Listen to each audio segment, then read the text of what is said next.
السلام عليكم ورحمة الله وبركاته. أهلا بيكم من قناتي، فيديو جديد وحلقة جديدة. بس قبل ما نبدأ أي حاجة نقول ألا بذكر الله تطمئن القلوب. سبحان الله، الحمد لله، ولا إله إلا الله، والله أكبر، ولا حول ولا قوة إلا بالله العلي العظيم. طبعا الفيديو باين من عنوانه، هنعمل مخلل الفلفل الحار. المقادير زي ما احنا شايفين سهلة وبسيطة جدا، في مواد للحفظ وفي مواد للاكتساب تيست اعلى.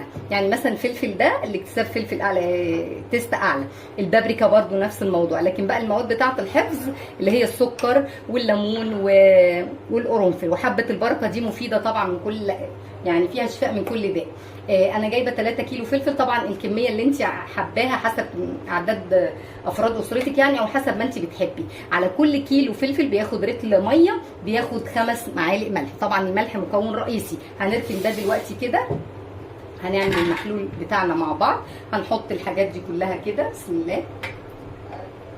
انا عايزه ادوب طبعا السكر ده مهم جدا. المقدار بتاع السكر على كل كيلو فلفل بتحطي نص معلقه سكر صغيره، يعني دول معلقه ونص سكر. تمام.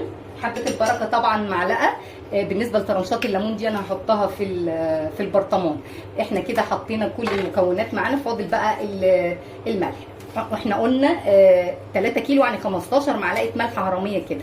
2 3 4 5 6 7 8 9 10 11 12 13 14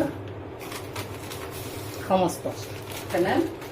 ما تحطيش اكتر من كده علشان يبقى معاكي المقدار ما يبقاش حادق قوي، في نفس الوقت ما يبقاش دلع. هدوب انا المقدار ده وارجع لك تاني عشان ما اطولش عليكي وقت الفلفل كده. ما حبيتش ان انا اطول عليكم وقت الفيديو. زي ما انت شايفه تضغطي كده كويس قوي. اهم حاجه بقى في ان انت بتشتري الفلفل المخلل تشتري الحجم الصغير ده، علشان ما الفلفلايه يبقى شكلها حلو وفي نفس الوقت جودتها احلى.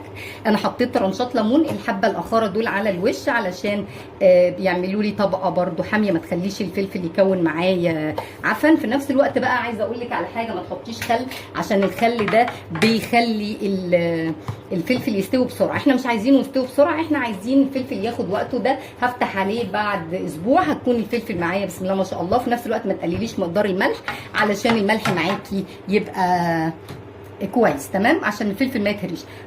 هحط انا بقى المقدار كده بسم الله الرحمن الرحيم. طبعا الميه دي نسيت اقول لكم، يا اما ميه مفلتره يا اما ميه مغليه وسايباها تبرد زي ما انت شايفه.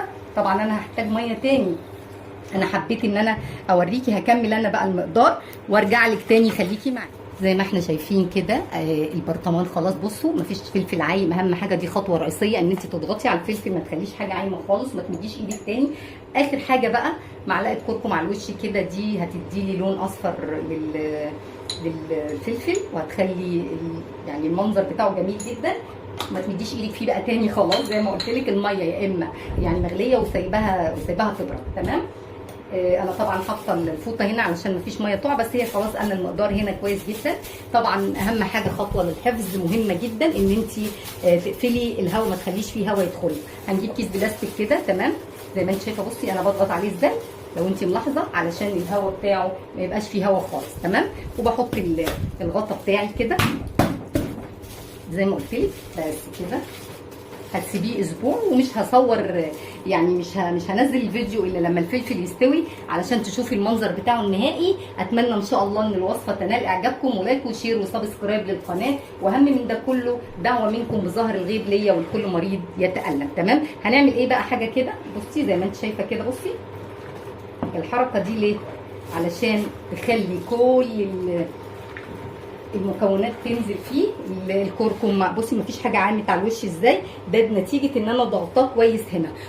واللون والمنظر بصي في منتهى الروعه والجمال. اتمنى ان شاء الله ان الوصفه تنال استحسانكم، واترككم في رعايه الله وامنه.